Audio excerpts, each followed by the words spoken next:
सबको जय सुखी। फिर एक बार मैं आप सभी लोगों का हार्दिक स्वागत करता हूं ईश्वर का जीवंत वचनों को सुनने के लिए। ईश्वर का जीवंत वचनों को सुनना यह हमारे लिए सौभाग्य की बात है, बहुत बड़ी मान सम्मान की बात है।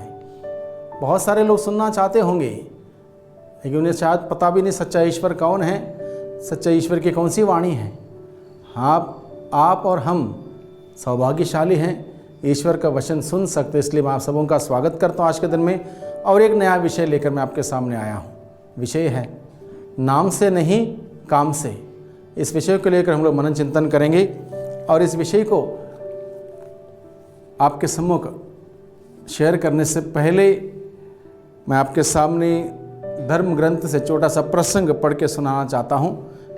यह प्रसंग है संत मार्कुस के द्वारा रचित सुसमाचार अध्याय 8 प्रसंग का 27।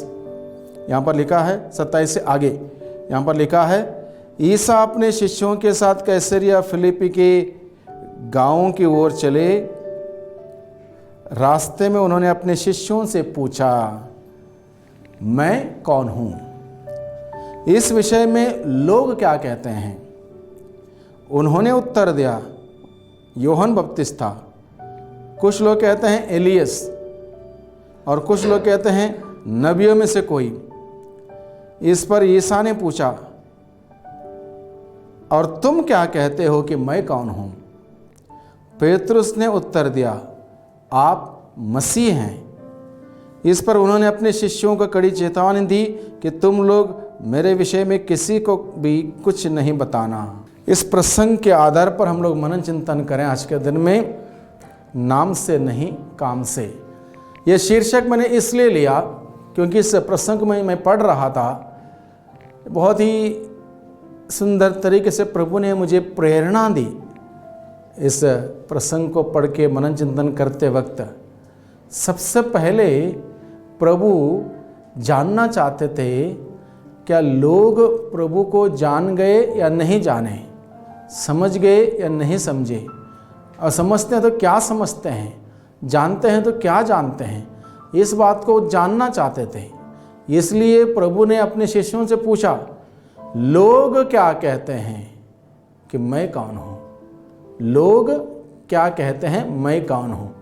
इसका तात्पर्य यह है, लोग क्या जानते हैं, लोग क्या समझते हैं, लोगों में क्या बातचीत है।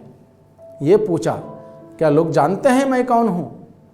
इस बात का सवाल अपने शिष्यों से जब पूछा, शिष्यों ने उत्तर में कहा, कुछ लोग कहते हैं एलियस हैं, कुछ लोग कहते हैं नबियों में से कोई हैं, कुछ लोग कहते हैं कुछ। यानी कि स्पष्ट रूप में किसी को मालूम नहीं था, लोगों को मालूम है नहीं था आखिर प्रभु मसीह है कौन। वो आते थे अपनी चंगाई के लिए, अपने फायदे के लिए आते थे, लेकिन लोगों को मन में अब तक बात स्पष्ट नहीं थी कि प्रभु मसीह है कौन। इसलिए प्रभु के शिष्यों ने उत्तर दिया प्रभु के सवाल पर। लोग ऐसा उत्तर देते हैं, यानी कि सही उत्तर को छोड़ के कोई बोलता यूहन्ना बपतिस्ता, कोई बोलता एलियस, कोई बोलता नबियों में से कोई, ऐसा उत्तर देते, यानी कि सही उत्तर किसी के पास नहीं था, यानी कि सही तरीके से कोई समझ नहीं गया था। इसका तात्पर्य यह है, लोग वही सुनते हैं जो उनकी मतलब की बात है, लोग वही समझते हैं जो उन्हें समझना चाहिए, वही समझते हैं। ज़रूरी नहीं कि आपने जो बात बताई लोगों ने पूरा सुन लिया, ज़रूरी नहीं कि आपने जो बात बताई लोगों ने समझ लिया। लोग अपने परिवेश में, जिस परिवेश में पले बड़े हैं, जिस वातावरण में पले बड़े हैं, जो उनका बैकग्राउंड है, जो उनकी मानसिकता, उसी के आधार पर उतना ही वो ग्रास्प कर पाते हैं जो उन्हें दिखता है, और उतना ही समझते हैं जो उसके मानसिकता के अनुसार वो समझ सकते हैं उतना। इसलिए लोग प्रभु को नहीं जान पाए, नहीं समझ पाए। ये हमारे साथ भी यही होता है, किसी के साथ भी यही हो सकता है। हम सोचते हैं मैं उनके घर गया, उन्होंने मान सम्मान नहीं किया, उन्होंने इज्जत नहीं की, उन्होंने पूछा नहीं, उन्होंने ये नहीं किया, वो नहीं किया, मेरी बेइज्जती कर दी। अनेक बातें हम बोलते हैं। क्यों? क्योंकि वो आपको समझ नहीं पाए आज तक आपको समझ नहीं पाए, वो आपको समझ नहीं पाए क्योंकि उनकी समझदारी कम है, या तो अलग तरीके से उनका सोच विचार है। इसलिए इसलिए प्रभु के शिष्यों ने उत्तर दिया, लोग ये बात नहीं जानते कि हकीकत में आप है कौन, नहीं जानते। लोग बोलते हैं नबियों में से कोई, यूहन्ना बपतिस्ता या एलियस, ऐसे कोई नाम वो बोलते हैं, क्योंकि उनके बारे में थोड़ा बहुत लोगों को मालूम था, इसलिए आपके बारे में लोगों को मालूम नहीं, लोग नहीं जानते। प्रभु ने कहा कोई बात नहीं, तो आप लोग क्या कहते हो कि मैं कौन हूँ? यानी कि प्रभु ने अपने शिष्यों से पूछा, तो आप जो मेरे साथ रहते हो, मेरे साथ चलते हो, उड़ते हो, जाते हो, आते हो, आपने चिन्ह चमत्कार देखे, बड़े बड़े कार्य मैंने किए, वो सब देखे आपने, तो आप क्या कहते हो कि मैं कौन हूँ? ईश्वर की प्रेरणा से पेतरुस बोल उठता है, क्या बोल उठता है? आप मसीह हैं, आप मसीह हैं, जीवंत ईश्वर के पुत्र हैं, आप मसीह हैं। उन्होंने क्या उत्तर क्या दिया, इस बात पर गौर करें।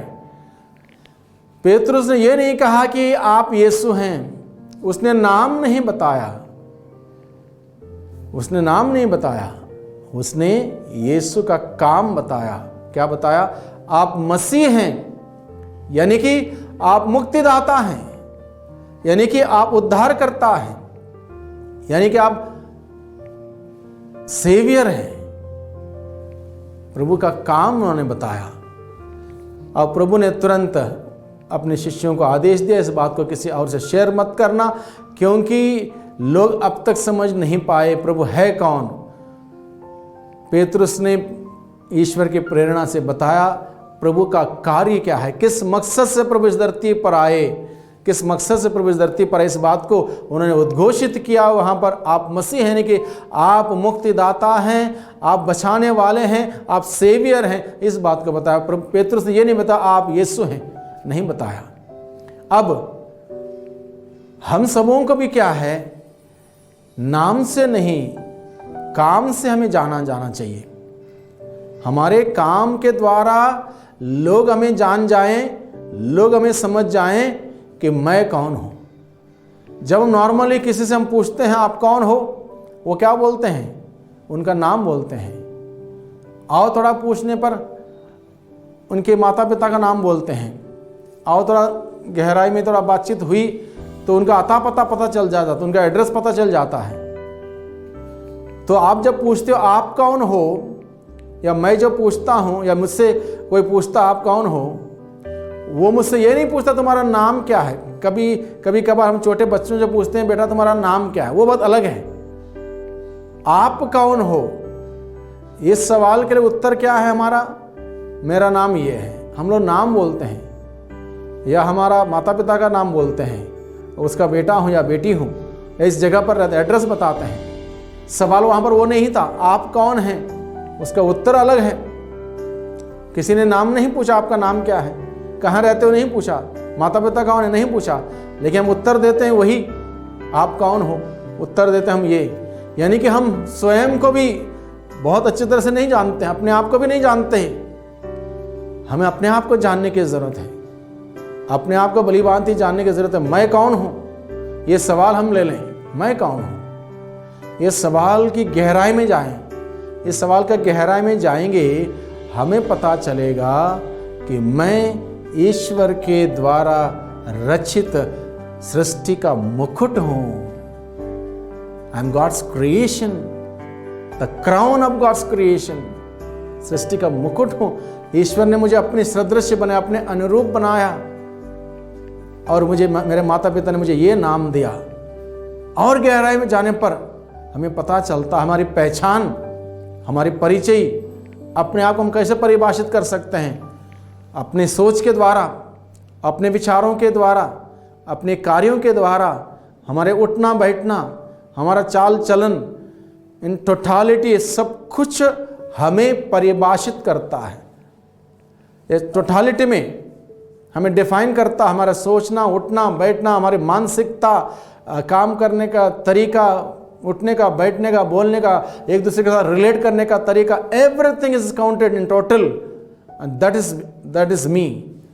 यानी कि हम अपने आप को डिफाइन करना हो, ये सारी एंगल को देखना पड़ता है। यानी कि हम तभी परिभाषित कर सकते हैं, हम परिभाषित नहीं करते किसी के सामने। कोई पूछता आप कौन हो, नाम बता दिया, बस हो गया। 10% जानकारी, 90% हम रिवील नहीं करते हैं, क्योंकि हम स्वयं जानते नहीं 90% हमारे बारे में। हम ज़्यादा से ज़्यादा हो सकता है 25% 30% अपने बारे में जानते हो, बाकी अपने बारे में नहीं जानते, इसलिए हम बताते नहीं हैं। और ये कंडीशन सबकी मैं समझता हूँ। इसलिए हमें अपने बारे में जानने के लिए ये सवाल हमें लेके मनन चिंतन करना होगा, मैं कौन हूँ, मैं कौन हूँ। प्रभु यीशु ने अपने शिष्यों से पूछा, लोग क्या कहते हैं मैं कौन हूँ, आप लोग क्या कहते हैं मैं कौन हूँ। तो हमें भी ये सवाल लेके हमें मनन चिंतन करना चाहिए। प्रार्थना में बैठें, मैं कौन हूँ प्रभु से पूछें, प्रभु हमें रिवील करेगा, प्रभु हमें उत्तर देगा कि हम कौन हैं। इसलिए जब मैं जान जाऊंगा कि मुझे परिभाषित करने के लिए मुझे इस बातों को जानना होगा, मेरे सोच कैसी है, मेरे विचार कैसे हैं, विचारधाराएं कैसी हैं, मेरे बातचीत कैसी है, मेरे किस प्रकार के कार्य मैं करता हूं, मेरे क्या क्या आदतें हैं, क्या क्या मेरा स्वभाव है, ये टोटल मुझे परिभाषित करता है। वो मैं हूं। जो मुझे इन सभी बातों को लेकर परिभाषित करता है वो मैं हूं। अगर मेरी सोच सही नहीं है, विचार सही नहीं है, बात सही नहीं है, मेरे धारणाएं सही नहीं है, आदतें सही नहीं है, संगति सही नहीं है, कार्य सही नहीं है, यानी कि मेरे पास किस प्रकार का व्यक्तित्व होगा, एक बीमार व्यक्तित्व या एक नकारात्मक व्यक्तित्व होगा, एक नेगेटिव व्यक्तित्व होगा। जब मेरा व्यक्तित्व नेगेटिव होगा, क्या मैं दूसरों के बारे में अच्छा सोचूंगा? नहीं हो सकता। किसी को मैं सही सोच नहीं सकता, किसी के बारे में किसी को अप्रिशिएट कर ही नहीं सकता हूं, किसी की तारीफ कर ही नहीं सकता, क्योंकि मेरा स्वयं का व्यक्तित्व डिफेक्टिव है। इसलिए जब मैं इस बात को, इस सवाल को लेकर मैं जीऊंगा, मैं कौन हूं, वहां पर ईमानदारी से अगर इस विषय पर विचार करेंगे तब वहां पर प्यूरिफिकेशन शुरू होगा। मेरे सोच में, मेरे विचारों में, मेरे धारणाओं में, मेरे बातचीत में, मेरे रहन सहन में, मेरे आदतों में, मेरे स्वभाव में, मेरे हॉबीज में, मेरे कार्यों में, मेरे रिलेशनशिप में, वहां पर प्यूरिफिकेशन आएगा। जब मुझे पता चलेगा मैं कौन हूं, तब मेरे अंदर जो एक सकारात्मक सोच, विचार, भावनाएं ये सब रहेंगी। मैं दूसरों को भी उसी नज़र से देखूंगा, क्योंकि मैं शुद्ध हूँ, पवित्र हूँ, मैं सही तरीके से सोचता हूँ, पॉजिटिव विचारधारा मेरे अंदर है, वही निकलेंगे दूसरों को देखते वक्त। अगर मैं ठीक नहीं हूँ तो मुझे पूरा दुनिया के अंदर, दुनिया के सभी लोगों के अंदर कमी कमजोरियाँ दिखाई देंगी।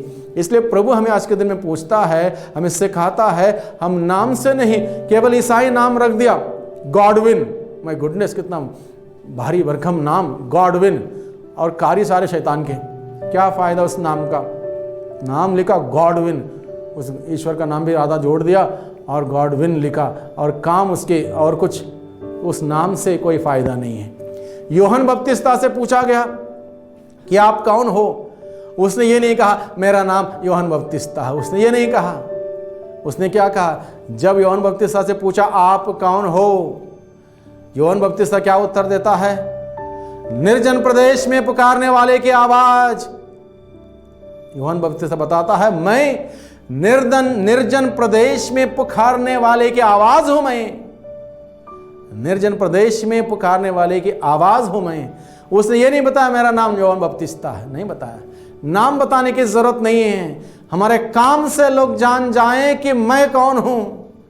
अगर मेरा काम अच्छे हैं, नेक हैं, सुंदर हैं, आदर्श हैं, दूसरों के लिए लाभदायक हैं, मेरे काम के द्वारा, विचारों के द्वारा, बात के द्वारा, रहन सहन के द्वारा, उठने बैठने के द्वारा, मेरे आदतों के द्वारा दूसरों को आशीष मिलती है, दूसरों को आनंद मिलता है, दूसरों को खुशियां मिलती हैं, लोग आगे बढ़ते हैं, तरक्की करते हैं, सुख मिलता है, शांति मिलती है लोगों को, इसके मतलब मैं प्रभु का अनुयायी हूँ।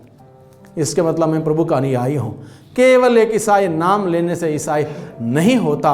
ईसाई तब होगा ईसा यही, यानी कि ईसा यही, यानी कि ईसा का जीवन को हम अपने जीवन में उतारेंगे, ईसा के जीवन को जिएंगे, ईश्वर के ईसा के मूल्यों को, सिद्धांतों के अनुसार हम अपना जीवन जिएंगे, तब लोगों को पता चलेगा ये ईसाई है, इसके अंदर ईसा बसा हुआ है, इसके सोच में ईसा है, इसके विचारों में ईसा है, इसके भावना में ईसा है, इसके कार्यों में ईसा है, इसके आदतों में ईसा है। ये होना चाहिए, तब जाकर हम ईसाई होंगे। केवल नाम बता दिया मैं ईसाई हूँ, नहीं होगा। आजकल बहुत जगह पर हम देखते हैं नाम ईसाई रख दिया और उसके बाद कहीं जगह पर एक क्रूस लटका दिया, एक क्रूस कान में लटका दिया, और उसके कर्म, बाप रे बाप, खुदा माफ़ करे, ऐसे कर्म हम लोगों को देख रहे हैं। ये प्रभु की गवाही नहीं देता, प्रभु का गवाही नहीं देता। आज के दिन में भाइयों बहनों, हम स्वयं सीखें, दूसरों को सिखाएं, दूसरों को बताएं, अवगत कराएं कि ईसाई होने का तात्पर्य क्या है, हम नाम से नहीं जाने जाएं, हम अपने काम से जाने जाएं कि मैं ईसाई हूँ, मैं प्रभु का अनुयायी हूँ, प्रभु का शिष्य हूँ, प्रभु का भक्त हूँ। इस बात को हम अपने कार्यों के द्वारा प्रकट करें दूसरों के सामने। मदर तेरेसा ने कहा, जगह जगह जाके कहा मैं मदर तेरेसा हूँ। उन्होंने सेवा की, ये नहीं देखा अगला व्यक्ति कौन है, कौन सा जात का है, कौन सा धर्म का है, बूढ़ा है, आदमी है, औरत है, बच्चा है, नहीं देखा। सेवा की, ईश्वर को देखा हर इंसान में। मदर तेरेसा ने पूरी दुनिया को उन्होंने ऐसा पाठ सिखाया, प्रेम क्या होता है, पड़ोसी का प्रेम क्या हो सकता है, सेवा क्या हो सकती है, सिखाया। उनके सेवा के द्वारा और उस सेवा के द्वारा जो प्यार व्यक्त किया गया, दुनिया जान गई ये मदर तेरेसा यीशु को मानने वाली, यीशु को जानने वाली। एक बार एक वृद्धा व्यक्ति ने मदर तेरेसा से पूछा, वृद्धा आश्रम में जो सेवा कर रही थी, वृद्धा व्यक्ति वहाँ पर काफ़ी समय तक था। उसने पूछा, मदर जी क्या आपका ईश्वर आपके जैसा है? यानी कि उसके मन में सवाल आया, क्या ये ईश्वर का रूप तो नहीं, आपका ईश्वर आपके जैसा है? मदर तेरेसा ने कहा, ना ना ना, मेरा ईश्वर मेरे जैसा नहीं है, वो ईश्वर बहुत बड़ा है, विस्तार विशाल सागर जैसा है, और उस सागर में से मैंने एक बूंद पानी, प्यार का पानी जो मैंने पिया, उसी एक बूंद प्यार का पानी जो मैंने पिया, उसी को अपने सेवा के द्वारा, अपने रहन सहन के द्वारा मैं बांट रही हूँ। कितना महान उत्तर देखिए। यानी कि लोग मदर तेरेसा को देखकर ये जान गए कि ये ईश्वर है, लेकिन उसने कहा मैं ईश्वर नहीं हूँ, वो ईश्वर, उसके विशाल सागर रूप ईश्वर का एक बूंद पानी मैंने पिया प्यार का, और उसको बांट रही हूँ। कितना सुंदर। तो इसलिए हम लोग नाम से ना जाने जाएं, हम काम से जाने, यानी कि हमारे काम अच्छे होने चाहिए, हमारे काम हर जगह प्रभु की महिमा देने वाले हो।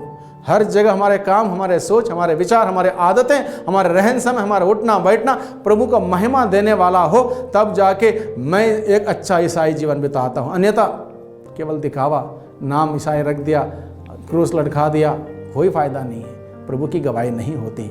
इसलिए आज के दिन में भाइयों बहनों, प्रभु अपने वचनों के द्वारा हमें सिखाता है, मनन चिंतन करने के लिए बुलाता है। हम नाम से नहीं बल्कि हम अपने काम से जाने जाएं। अगर हम काम से जाने जाएं, हमारा काम नेक है, सही है, अच्छा है, आदर्श है, उदाहरण लायक है, दूसरों के सामने दूसरों को फायदामंद है, दूसरों को आशीषित करने वाला है, दूसरों को अनुग्रहित करने वाला, तो मैं प्रभु की सेवा कर रहा हूँ। अपनी जगह पर रहते अपनी ही क्षमता के अनुसार प्रभु की सेवा कर रहा हूँ। और प्रभु ने हमें इसलिए चुना है, भेजा है अलग अलग जगहों पर, अलग अलग जिम्मेदारी के साथ, कि हम प्रभु के नाम की महिमा करें। प्रभु के नाम की महिमा करना हो तो मेरा काम सही होना चाहिए, मेरा नाम से नहीं। मेरा काम सही हो तो मैं प्रभु के नाम की महिमा कर पाऊंगा।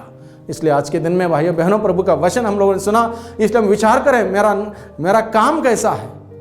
कई बार लोग नाम बदलते हैं, इंसान नहीं बदलता, उनकी सोच नहीं बदलती, विचारधारा नहीं बदलते, उनकी आदतें नहीं बदलती। इसलिए बदलना हो, सोच बदल दीजिए, विचार और विचारधाराएं प्रभु के मनोभाव में बदल दीजिए, प्रभु की भावना में बदल दीजिए, तब इंसान नया होगा। नाम बदलने से कुछ नहीं होगा। काम को बदल दें। अगर काम प्रभु के दृष्टि में ठीक नहीं है, वो काम बदल दें, प्रभु के इच्छा के अनुसार, प्रभु की योजना के अनुसार काम बदल दें, तब व्यक्तित्व निखर जाएगा, सुंदर होगा। लोग हमारे पास आएंगे, हमारे पास बैठेंगे, बातचीत सुनेंगे, तब जाके हम प्रभु की महिमा करेंगे। इसलिए आज के दिन में जो वचन हमने सुना है, प्रभु ने हम सबों से बातें की इस प्रसंग के द्वारा, इसलिए हम पूछते रहे, मैं कौन हूँ? नाम से नहीं, काम से मैं कौन हूँ? अगर काम से मैं सही हूँ, तब मैं प्रभु का नाम का महिमा देने वाला व्यक्ति बन सकता हूँ। आइए अपने आंखों को बंद रखें, प्रभु से हम प्रार्थना करें। सर्वशक्तिमान पिता परमेश्वर, आपने हम सबों से बातें की आज के दिन में, अपने वचनों के द्वारा हमसे इस सवाल को रखते हुए हमें बुलाया कि हम अपने बारे में सोचें, मनन चिंतन करें कि मेरा जीवन कैसा है, मेरी सोच कैसी है, मेरे सोच विचारधाराएं कैसी हैं, किस प्रकार की आदतें हैं, किस प्रकार से मेरा उठना बैठना है, मेरी भावनाएं हैं। इन सबों में प्रभु आप चाहते हैं कि परिवर्तन हो, नयापन हो, और नयापन आपके वचन के अनुसार, आपके इच्छा के अनुसार हो, जो आपके दृष्टि में उचित है, नेक है, अच्छा है, आदर्श हैं। उन सभी आदतों को, विचारों को, भावनाओं को ग्रहण करते हुए मैं अपने काम को ऐसा कर सकूं जिस काम के द्वारा निरंतर आपकी महिमा होने पाए। प्यारे प्रभु जी, मेरी सहायता कीजिए, मेरी मदद कीजिए, जिससे कि मैं नाम से नहीं बल्कि काम से जाना जाऊं और मेरे काम के द्वारा आपके नाम की महिमा करने वाला बन सकूं। पिता और पुत्र और पवित्र आत्मा के नाम पर आमीन।